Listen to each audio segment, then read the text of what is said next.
उत्तराखंड के बहुचर्चित अंकिता भंडारी हत्याकांड के आरोपी पुलकितार की एक के बाद एक घिनौनी करतूतें सामने आ रही हैं। पुलकित के रिजॉर्ट में काम कर चुकी पूर्व महिला कर्मचारी इशिता ने उसका पूरा काला चिट्ठा खोल दिया। पुलकित पहले भी लड़कियों के साथ बदसलूकी कर चुका था। देहरादून की रहने वाली पूर्व महिला कर्मचारी पुलकित के फ्रंट ऑफिस में रिसेप्शनिस्ट का काम करती थी, लेकिन पुलकित के हरकतों से तंग आकर उसने जुलाई में नौकरी छोड़ दी। पुलकित का रिजॉर्ट जिस्म फरोशी का अड्डा बन चुका था, जहां वीआईपी लोगों का जमावड़ा लगा रहता। अंकित गुप्ता रिजॉर्ट में लड़कियां लाता, जिनकी एंट्री रजिस्टर में नहीं की जाती। रिजॉर्ट में आने वाली संदिग्ध लड़कियों के साथ पुलकित गांजे का धुआं उड़ाता, उनके साथ गंदी हरकतें करता, उन्हें गालियां भी देता।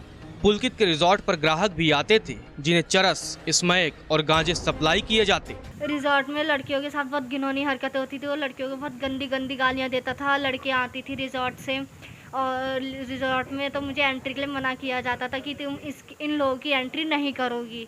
लड़का लड़कियां आते थे ज़्यादातर, तो उनके साथ भी घुल मिल जाता था। स्विमिंग पूल में नहाता था उन लोगों के साथ, और गांजा वगैरह ये सब नशे वगैरह ये सब करता था।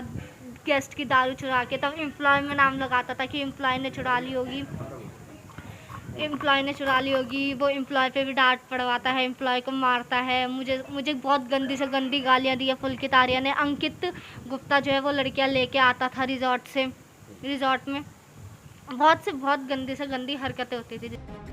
इशिता के खुलासे से पता चला कि एक बार पुलकित की पत्नी स्वाति भी रिजॉर्ट आई थी और उसने घर में काम करने के लिए कहा।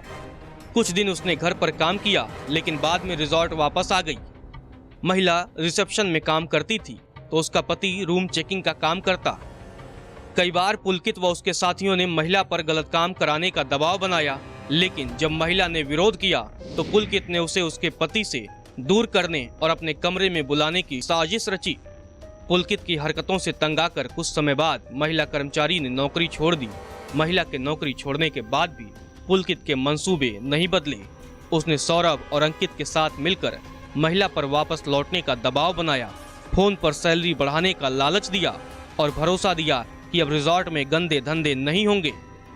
एक हफ्ते बाद जब महिला दोबारा काम पर लौटी तो कुछ समय उनका व्यवहार ठीक रहा, लेकिन बाद में फिर वे गंदी हरकतें करने लगे। मई जून में गई थी, मैं रिसेप्शनिस्ट फ्रंट ऑफिस के लिए गई थी, और क्या बोलते हैं, जब मेरी वहाँ इंटरव्यू वगैरह हुआ, जब मुझे फ्रंट ऑफिस के लिए बोला गया तो मैं वहाँ काम करती थी।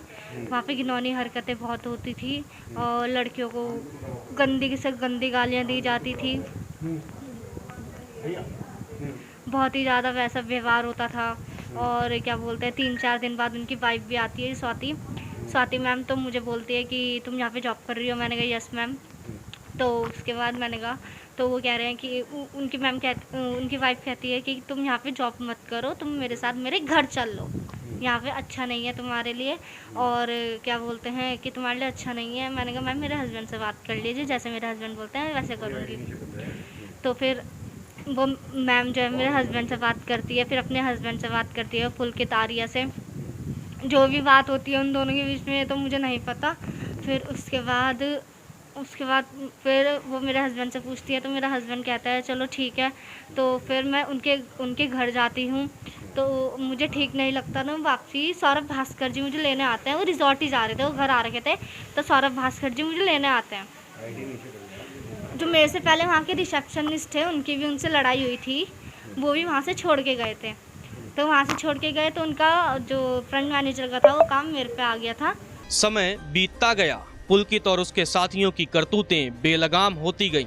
1.5 महीने बाद जब इशिता ने सैलरी मांगी तो सैलरी देने की बजाय उल्टा उस पर स्पीकर चुराने का आरोप लगाकर मारपीट की गई।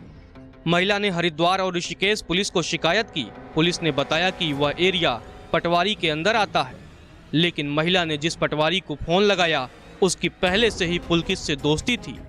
पटवारी रिजॉर्ट पहुंचा तो उसने इशिता और विवेक की बात सुनने की बजाय उसने पुलकित का साथ दिया और उल्टा महिला को गालियां देने लगा। घटना 2.5-3 महीने पुरानी है। पटवारी ने महिला और उसके पति से माफीनामा लिखवाया, लेकिन पुलकित के खिलाफ कार्रवाई नहीं की। हमारे ऊपर एक स्पीकर चोरी करने का जो है आरोप उन्होंने लगा दिया, और आरोप लगाने के बाद में उन्होंने बोला कि मतलब हमारे साथ, फिर मेरे साथ उन्होंने मारपीट भी की काफ़ी ज़्यादा। पर फिर उसके बाद में मैंने रिज़ॉर्ट से बाहर गया और बाहर जाके मैंने पुलिस को कॉल किया।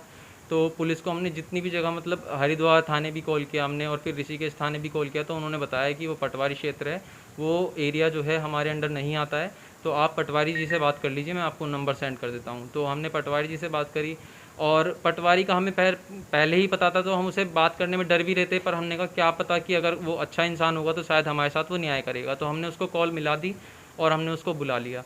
पर क्या है, उनकी पहले ही जो है दोस्ती थी और वो दोस्ती काफ़ी ज़्यादा पक्की थी, तो वो अपना आए वहाँ पर, हम ऊपर चाय पीने गए हुए थे, उन्होंने हमें बुलाया कि ऐसा है आप नीचे आ जाओ, मैं जो है रिजॉर्ट में पहुँच चुका हूँ। तो हम वहाँ पर पहुँचे, तो पहुँचने के बाद में जो है उन्होंने ही हमें गालियाँ वगैरह देनी स्टार्ट कर दी कि आप यहाँ से इतनी दूर से ऐसा काम करने आए हो, ये है वो है। तो हमने बोला कि सर अगर आप ये बताइए कि मेरी जो सैलरी है वो इनके पास 25-30 हज़ार रुपये की मेरी जो सैलरी बनती है वो इनके पास पेंडिंग है, और ये मेरे ऊपर एक जो है 1500-2000 रुपये के स्पीकर चोरी का आरोप लगा रहे हैं। मैंने कहा कि मैं ऐसा क्यों करूँगा। इशिता के नौकरी छोड़ने के बाद अंकिता ने वनंतरा रिजॉर्ट में तमाम सपने सजोए काम करना शुरू किया, लेकिन उसे क्या पता था जहां वह काम करने जा रही है वह एक ऐसा दलदल है जहां से उसकी लाश ही घर वालों को वापस मिलेगी। अंकिता के चैट से खुलासा हुआ कि पुलकित उसे भी प्रोस्टिट्यूट बनाना चाहता था, जबकि अंकिता को यह कतई मंजूर नहीं था। अंकिता रिजॉर्ट में चल रही गतिविधियों से नाराज थी, उसने इसका विरोध किया, लेकिन पुलकित और उसके साथी नहीं माने और आखिर में अपने रास्ते से हटा दिया।